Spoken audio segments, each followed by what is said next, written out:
She reported my backyard barbecue as a dangerous fire hazard and demanded the fire department shut it down. Her mistake? The fire chief was already standing at my grill, flipping burgers. Welcome back, everyone. Before today's story begins, I want to thank each and every one of you for being here. If this is your first time on the channel, don't forget to subscribe and hit the notification bell so you'll always know when a new story is released. Your support means more than you know. Every like, comment, and subscription helps this channel grow and allows us to keep sharing incredible stories with viewers around the world. And before we begin, tell me this, where are you watching from today? Drop your location in the comments. I always enjoy seeing how far these stories travel. Now, grab a comfortable seat, relax, and let's dive into today's unforgettable story. You sure you want to call the fire department? Tom asked it without looking up from my grill. A burger hissed over the charcoal. Fat struck the coals with a sharp sizzle, and a tongue of orange flame jumped beneath the grate before Tom lowered the lid. Hickory smoke rolled across my patio, carrying the smell of beef, onions, and toasted buns into the warm Saturday air. On the other side of my fence, Patricia Wexler held her phone like she'd just recorded a felony. I absolutely do, she said. My name is Daniel Mercer, and until that afternoon, I'd never imagined a backyard cookout could require witnesses. There were 11 people at my house. Neighbors, 2 old co-workers, Tom, and a couple of spouses who had brought enough potato salad to feed twice that number. Music played quietly from a speaker near the back door. Nobody was drunk. Nobody was setting off fireworks. Nobody was doing anything more dangerous than arguing about whether mustard belonged on a burger. Patricia apparently disagreed. She was 53, chair of the Hawthorne Ridge Compliance Committee, and somehow looked prepared for a board hearing even while standing beside a cedar fence on a Saturday.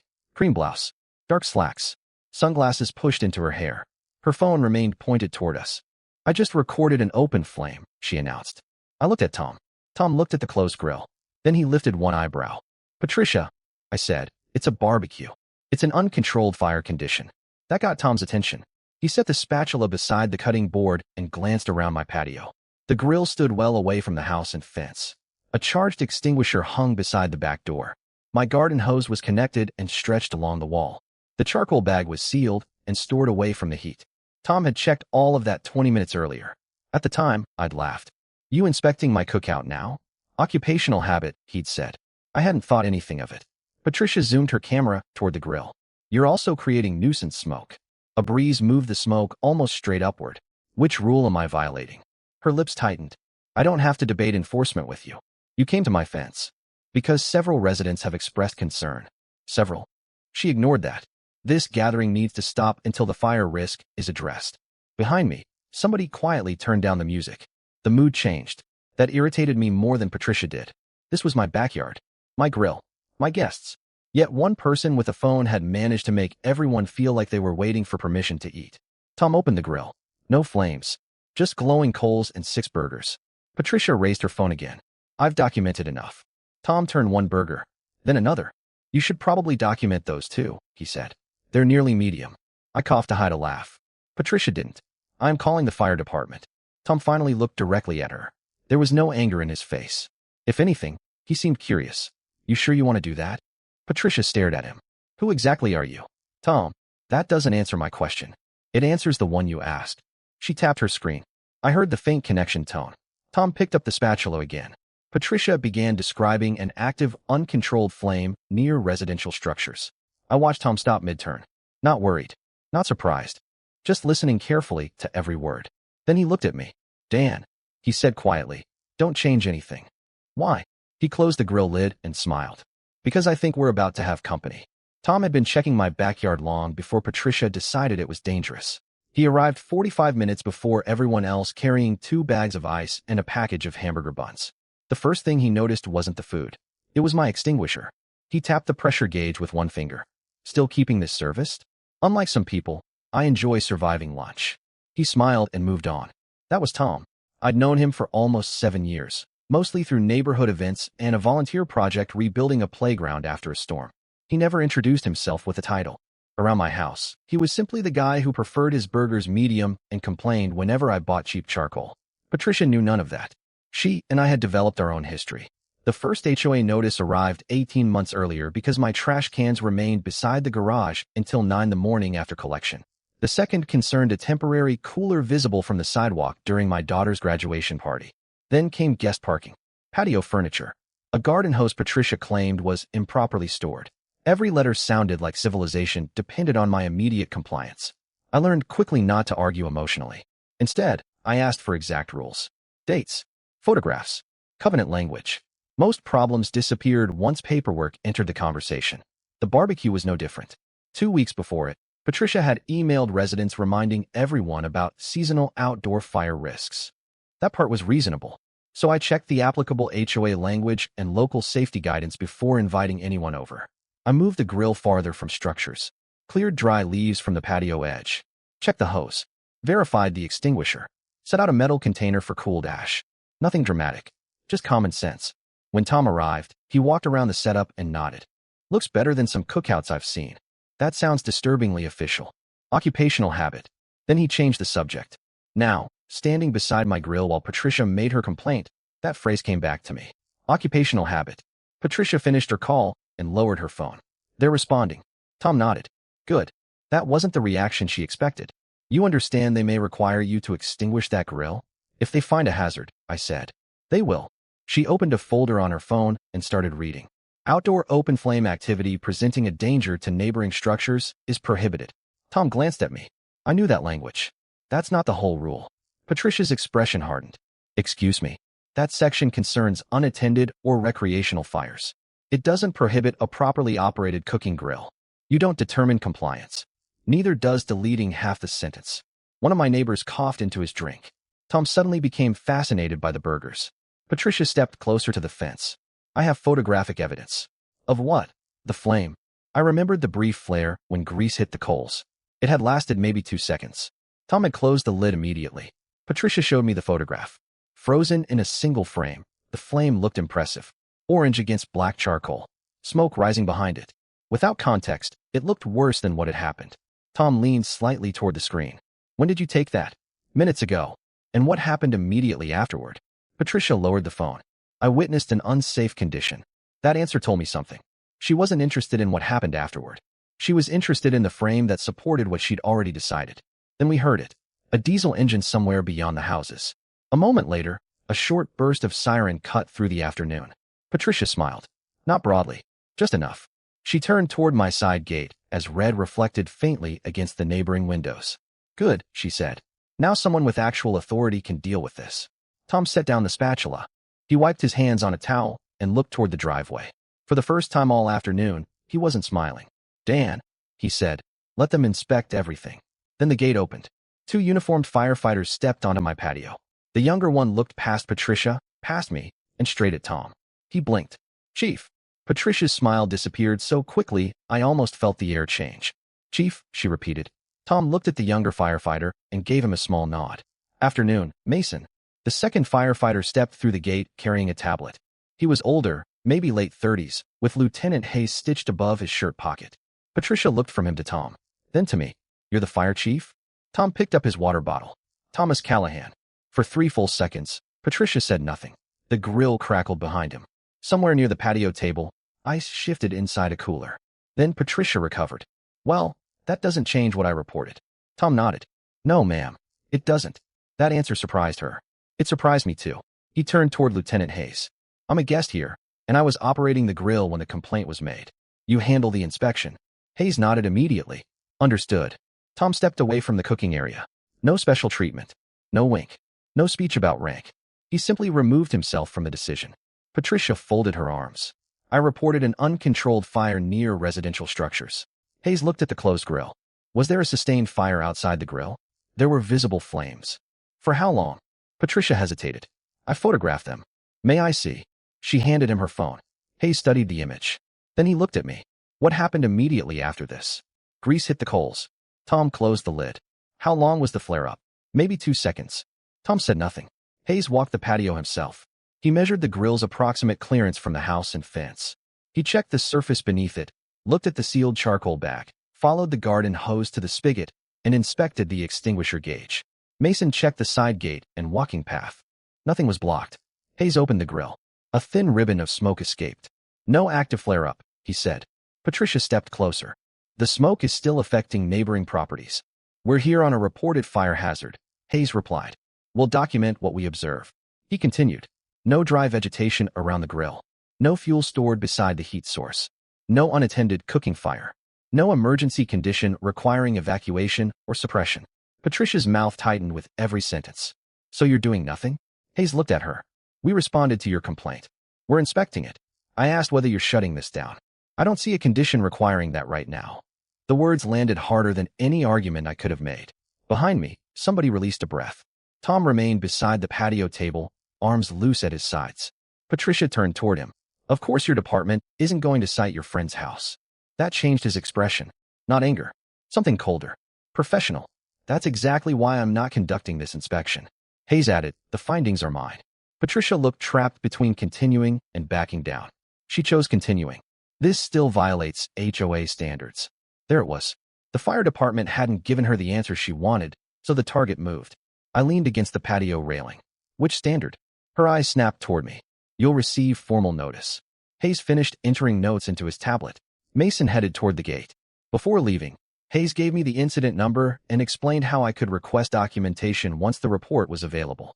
I wrote it down. Patricia watched me. That seemed to bother her. She had expected sirens to end my barbecue. Instead, she'd given me a case number. Tom waited until the firefighters were gone before returning to the grill. He lifted the lid.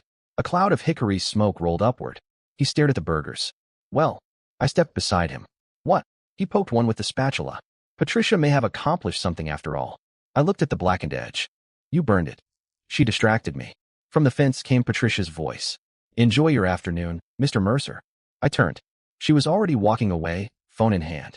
Tom watched her disappear between the houses. She isn't finished. I knew it too. The fire complaint had failed. But Patricia wasn't walking home like someone who'd lost. She was walking home like someone looking for a different rule. Patricia found her different rule before the grill had even cooled. Monday morning, I opened my front door and found a white envelope tucked beneath the welcome mat. Hawthorne Ridge Homeowners Association. Formal notice of violation. I carried it into the kitchen, poured coffee, and read it twice. The fire hazard had disappeared. Now my Saturday barbecue was described as an unauthorized high-risk gathering involving nuisance smoke, excessive guest activity, and prohibited outdoor conduct. Proposed fine, $1,500. I actually checked the address to make sure the letter belonged to me. It did. My phone rang 20 minutes later. Tom. Morning. Apparently I'm running dangerous events now. There was a pause. Patricia. $1,500. For the grill? That's the interesting part. The grill barely appears in the notice. I heard paper moving on his end.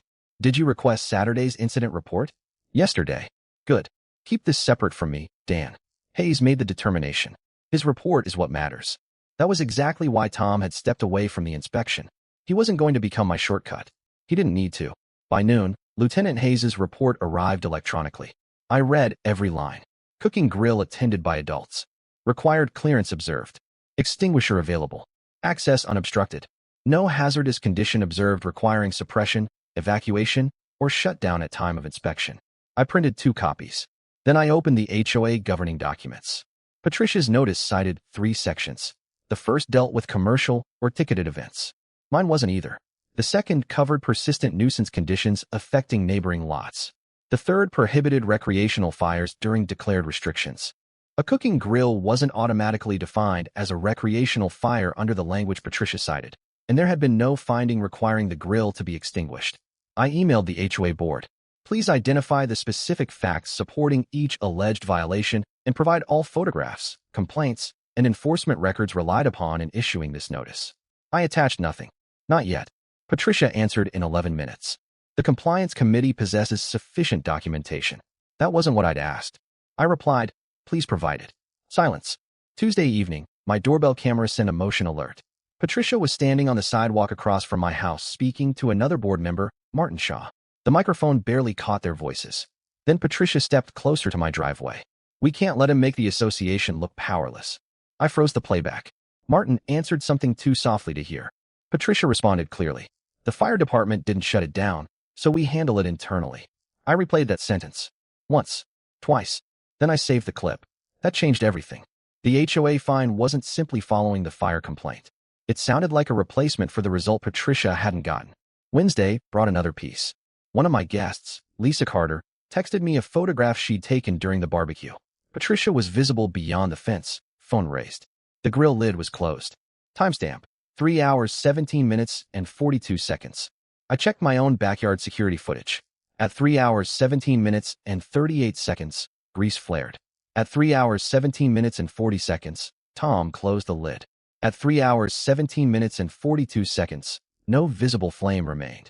Patricia's dramatic photograph had captured only the 2 seconds she wanted, but my camera had captured the entire sequence. Flare. Lid gone. I leaned back in my chair. For 18 months, Patricia had treated photographs like weapons because a still image could make almost anything look suspicious. This time, she'd picked a fight with a timeline. Thursday morning, the HOA finally sent its evidence packet. Her fire complaint was inside. I opened it. Patricia had written, "Active uncontrolled fire observed adjacent to residential structures." Below that was her photograph of the flare-up. Then I opened Hayes's report beside it. No hazardous condition requiring shutdown. 2 documents. 2 completely different descriptions of the same afternoon. My phone buzzed. An email from Hawthorne Ridge. Board hearing scheduled. Patricia had requested enforcement of the $1,500 fine. I printed her complaint. Then Hayes's report. Then the security camera timeline. 3 pages landed on my desk.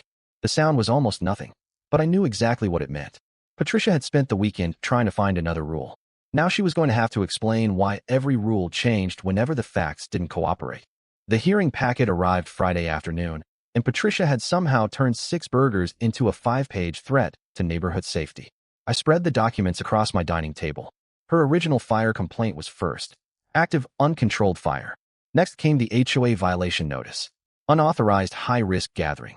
Then nuisance smoke. Excessive guest activity. Prohibited outdoor conduct. I counted 4 different theories describing one barbecue. Tom called while I was highlighting them. "How's the prosecution?" "They've upgraded potato salad to organized crime." He laughed. Then his voice became serious. "Remember, don't make the hearing about me." "I won't." The department responded. "Hayes inspected. That's the record." I know. And he was right. The funny version of this story was that Patricia called the fire department on a barbecue being run by the fire chief. The important version was what happened after she learned the complaint didn't support her accusation. Monday morning, Hawthorne Ridge finally provided the photographs Patricia had submitted. There were 9. Photo 1 showed cars parked legally along the curb. Photo 2 showed guests sitting around my patio table. Photo 3 showed smoke above the grill. Photo 4 was the dramatic flare-up. Orange flame. Black grate. Gray smoke. Frozen at exactly the right fraction of a second. Then something interesting happened. The next photograph wasn't taken until 7 minutes later. Why? My security camera had recorded continuously. So I built a timeline. 3 hours, 17 minutes, and 36 seconds. Tom opened the grill. 3 hours, 17 minutes, and 38 seconds. Grease reached the charcoal. 3 hours, 17 minutes, and 39 seconds. Brief flare. 3 hours, 17 minutes, and 40 seconds. Lid closed. 3 hours, 17 minutes, and 42 seconds. Visible flame gone. 3 hours, 18 minutes, and 11 seconds. Patricia began her call. Her written complaint described an active, uncontrolled fire, while the camera showed no visible flame before she even placed the call. That didn't mean she'd fabricated seeing a flare-up. She had seen one. But I saw a brief flare, and there is an active, uncontrolled fire, were 2 very different statements. I saved the original video file. No editing. No dramatic music. Just time-stamped footage. Then Martin Shaw called. He was one of 5 board members and usually avoided compliance disputes. "Dan, I'm not calling to discuss how I'll vote." "Understood. I need to ask something factual. Did Patricia issue the fine before the committee reviewed the fire report?" I received the notice Monday morning. Hayes's report wasn't available to me until later that day. Silence. Interesting. Why? The board didn't receive the report until Wednesday. That mattered. Patricia had escalated the case before the official response documentation reached the board. That evening, I checked the HOA's enforcement policy again. Compliance notices could be initiated by the committee chair, but monetary penalties required documented violation findings and an opportunity for review. I emailed Martin one question. Has a formal committee finding been produced supporting the $1,500 amount? His answer arrived an hour later. Not that I have received. I printed it. By Wednesday, my dining table looked like a lawyer's office. HOA rules on the left. Patricia's complaint in the center. Hayes's inspection report on the right. Security timestamps beneath them. I didn't need Tom to walk into the hearing wearing a uniform. I didn't need him to embarrass Patricia. In fact, I preferred that he didn't. The strongest evidence came from people and systems that had no reason to protect me. Then one final document arrived. Patricia's internal compliance recommendation. At the bottom, Beneath the proposed fine, she'd written, "Prior municipal response failed to achieve voluntary cessation. Association enforcement therefore necessary." I read that sentence 3 times. The fire department hadn't failed. It had inspected the complaint and found no condition requiring shutdown. Patricia had written down, in her own words, exactly what I'd suspected. The fine wasn't based on a new emergency. It was what she tried after the authorities she'd called refused to give her the results she wanted. I placed that page on top of the stack. The hearing was Thursday, and suddenly, I wasn't wondering how I would defend my barbecue. I was wondering how Patricia planned to defend her paperwork. The first person to question Patricia's fine wasn't me. It was another board member. Wednesday evening, less than 24 hours before the hearing, Martin Shaw forwarded me an email with one sentence above the attachment. "You should have this because it concerns your case." The attachment was a compliance committee memo Patricia had circulated Monday afternoon. I opened it at my kitchen table. Her recommendation requested the maximum discretionary penalty available for what she described as repeated disregard of community safety standards. Repeated. That word caught my attention. Saturday had been the only barbecue she'd reported. So what exactly was repeating? I read farther. Patricia listed my previous notices. Trash cans, guest parking, patio furniture, the garden hose. None involved fire safety. None involved dangerous gatherings. She had bundled 18 months of unrelated complaints together to make Saturday look like part of a pattern. Then I reached the final paragraph. Prior municipal response failed to achieve voluntary cessation. Association enforcement therefore necessary. There it was again. I printed the page. The fire department hadn't failed to stop a hazard. Lieutenant Hayes had inspected my backyard and found no condition requiring a shutdown. Patricia simply hadn't liked the outcome. My phone rang. "Martin, I can't discuss deliberations," he said immediately. "I understand. But I can tell you I asked Patricia what evidence supports the phrase high-risk gathering. And she referred me to the fire complaint." "The complaint she wrote?" "Yes. Not Hayes's report." A pause. "No." I looked through the kitchen window toward my patio. The grill sat beneath its cover, harmless and cold. "Martin, did anyone on the board approve the $1,500 amount before the notice went out?" Another pause. "That question will be addressed tomorrow." Which was not an answer, but it told me plenty. After we hung up, I organized my evidence into 4 folders. Rules. Fire response. Timeline. HOA correspondence. No speeches. No accusations. Just documents. At 8:12 that night, Patricia emailed me directly. Subject. Opportunity TO resolve. "Daniel, if you acknowledge the gathering violated community safety expectations and agree not to conduct similar outdoor events without prior HOA approval, I am prepared to recommend reduction of the monetary penalty." I read it twice. Prior HOA approval. I searched the governing documents again. Nothing required homeowners to obtain permission before hosting an ordinary private backyard barbecue. I replied with one question. "Please identify the covenant requiring prior HOA approval for a private residential cookout." Her response came 14 minutes later. "The board will address applicable standards at the hearing." I saved both emails. Then something unexpected happened. At 9:03, Lisa texted me. "Check your camera from Saturday around 3:16. I pulled up the footage. Patricia appeared outside my fence before the flare-up. She raised her phone, zoomed toward the patio, then lowered it. At 3 hours, 16 minutes, and 51 seconds, she spoke clearly enough for the microphone to catch her. "If he won't stop, I'll make sure somebody does." 47 seconds later, the grease flare happened. That changed the sequence. Patricia hadn't seen a flame and then decided intervention was necessary. She had already decided my barbecue needed to stop. The flame merely gave her the photograph she wanted. I didn't smile. That wasn't proof of some grand conspiracy. It was something more useful. Context. The next morning, I requested one final item from the HOA, the exact written authorization for the fine. At 2:40 p.m., 4 hours before the hearing, the association secretary replied. No separate committee vote had been recorded. The notice had been issued under Patricia's chair authority pending board review. I placed that email in the 4th folder. Now the pattern was complete. First, Patricia decided the barbecue should stop. Then she found the flame.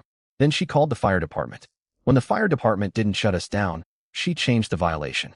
When the rules didn't clearly support that violation, she proposed another condition, future HOA approval. Every time reality refused to fit the accusation changed shape. At 6:15, I carried my folders into the Hawthorne Ridge Clubhouse.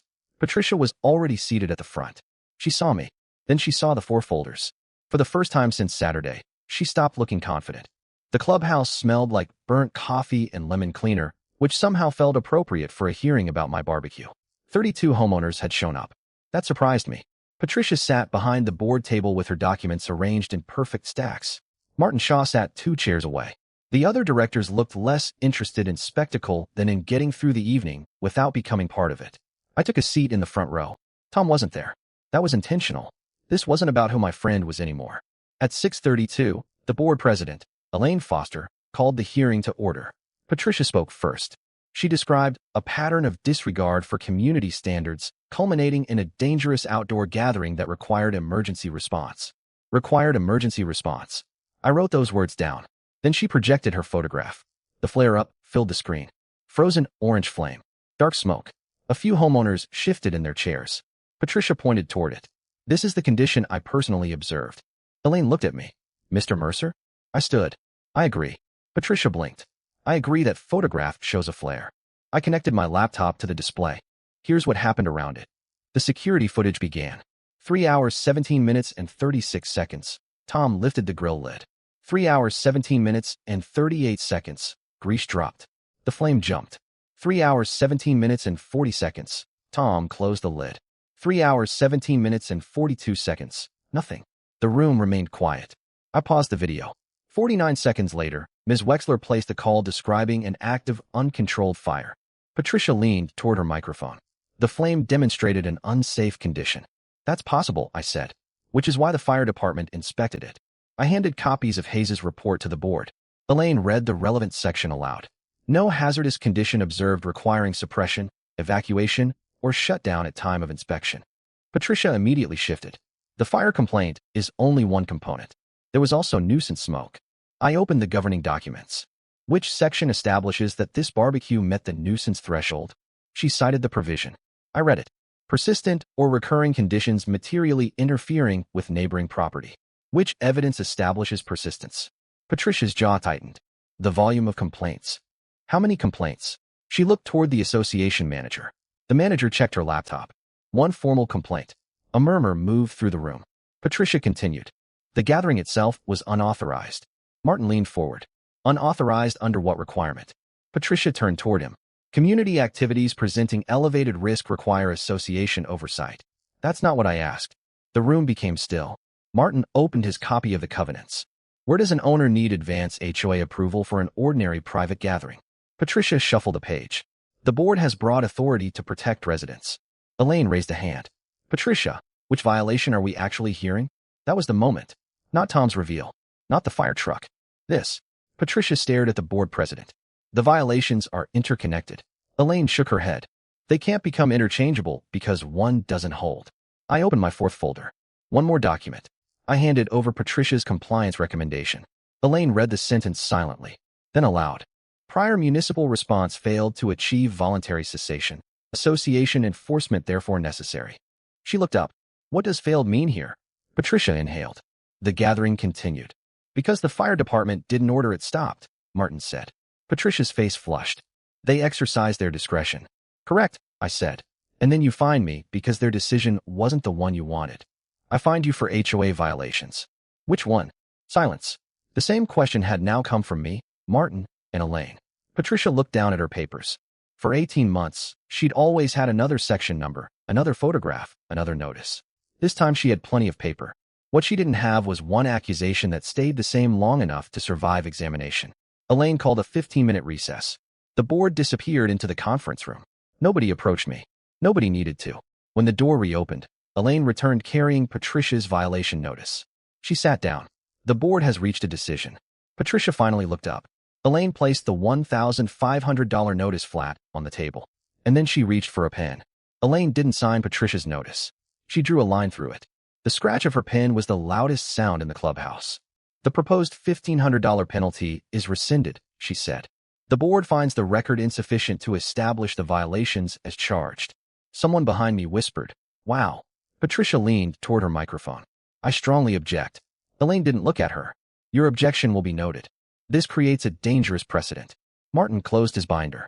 No, it creates a requirement that we identify an actual violation before fining someone. A few homeowners laughed. Patricia turned red. Elaine raised her hand for quiet. The decision went further. Any future monetary enforcement would require the notice to identify the exact covenant or adopted rule allegedly violated, the evidence supporting it, and the approval required under the association's enforcement policy.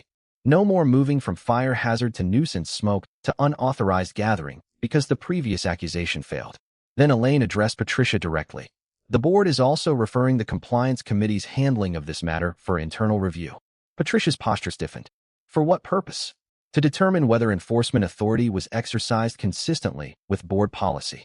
That sentence erased the last trace of confidence from her face. The meeting adjourned 20 minutes later. I gathered my folders while homeowners drifted toward the doors. Martin stopped beside me. You made your point without turning this into a circus. I brought the documents. That was the point.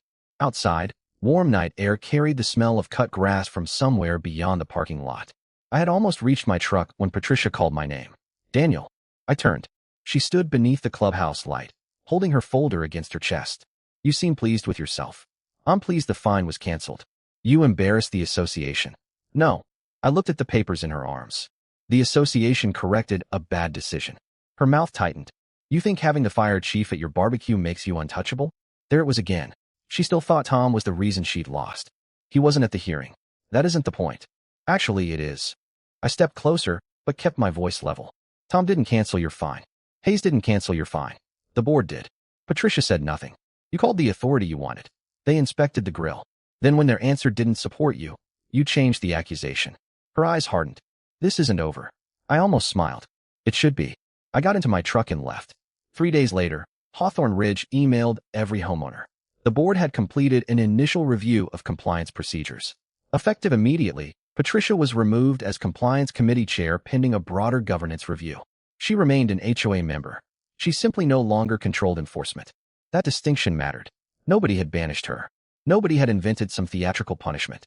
The board had taken away the specific authority she'd misused. A week later, Martin told me the association adopted the new documentation requirements permanently. Exact rule. Evidence. Required approval. Written finding before monetary penalties. Simple safeguards. The kind that seem unnecessary until someone decides authority means never having to admit being wrong. Then Tom stopped by one evening. He brought a package of hamburger buns. I stared at them. You're kidding. Absolutely not. The neighborhood just survived the last barbecue. Then morale needs rebuilding. I laughed. He walked toward the patio and looked at the covered grill. You know what bothers me most? That Patricia reported you to yourself? No, he lifted the cover. She blamed the grill when clearly the real hazard was your charcoal. My charcoal. Cheap charcoal burns unpredictably. You burned the burger. Unproven allegation. I shook my head. For the first time in weeks, the patio felt like mine again. Not evidence. Not a violation scene. Just a backyard. Tom tapped the extinguisher gauge out of habit. Still green. Then he looked toward Patricia's house across the neighboring roofs. You think she'll come? To another barbecue? Yeah. I opened the grill. Maybe. Tom smiled. Good. Why good? He handed me the charcoal. Because this time, Dan, I'm bringing Lieutenant Hayes. And just like that, I knew exactly how this story needed to end. The second barbecue started with the exact sound Patricia had tried to turn into evidence. Sizzle. Fat hit hot charcoal. A small flame rose beneath the grate. Tom closed the lid. Controlled, he said. Lieutenant Hayes stood beside him holding a lemonade. I'm going to need that determination documented, Chief. Tom pointed the spatula at him. You're off duty. So are you. It had been 5 weeks since the hearing. The patio looked exactly as it had before everything happened, except I had replaced the cheap charcoal just to stop Tom from complaining. Neighbors filled the backyard again. Music played near the back door. A bowl of potato salad occupied enough table space to qualify as infrastructure. The extinguisher still hung beside the door. The hose remained connected. Not because Patricia had frightened me into changing anything. Because those precautions had always been there. That mattered. I didn't invite Tom or Hayes to make a statement. They were there because they were friends. No uniforms. No fire truck. No performance. Just 2 men arguing about burgers. Around 6, Martin arrived carrying corn. He'd recently been appointed to oversee a temporary review of compliance procedures. The board had finished its investigation the week before. Patricia was no longer compliance chair. The association's new enforcement policy was now permanent. Every monetary violation notice had to identify the exact governing provision, summarize the supporting evidence, and show the required approval before a fine could be imposed. Nothing revolutionary. Just accountability written down. Patricia still lived 3 houses away. I hadn't spoken to her since outside the clubhouse. Then, while I was carrying drinks onto the patio, I noticed movement beyond the fence. She was walking along the sidewalk. Same straight posture. Same sunglasses in her hair. Her pace slowed when she smelled the smoke. For 1 second, I thought we were about to start all over again. Patricia looked through the open side gate. She saw me, then Tom, then Hayes. Hayes raised his lemonade. Evening. Patricia stared at him. Tom lifted the grill lid. Smoke rolled upward. She kept walking. Nobody laughed until she was out of sight. Then Hayes looked into the grill. His expression became serious. Chief. Tom frowned. What? I've identified a hazardous condition. I nearly dropped the tray. Tom looked down. One burger was black around the edges. Hayes pointed at it. I'm going to need you to step away from the grill. The backyard erupted. Even Tom laughed. He handed me the spatula. Fine. Mercer, your incident commander.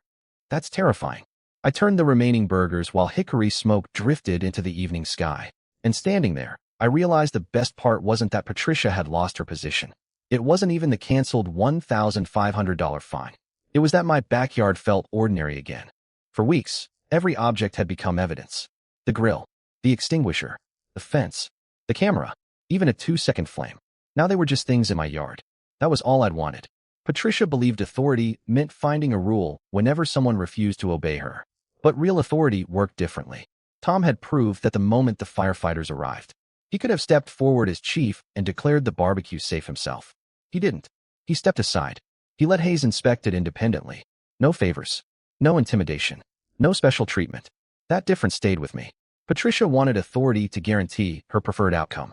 Tom respected authority enough to accept whatever the evidence showed. I looked around at my neighbors laughing beneath the patio lights. Then I looked at the grill where this whole ridiculous fight had started. Patricia had called the fire department because she wanted someone powerful standing on her side of the fence. What she didn't know was that the fire chief was already in my backyard. And he wasn't issuing orders. He was flipping burgers.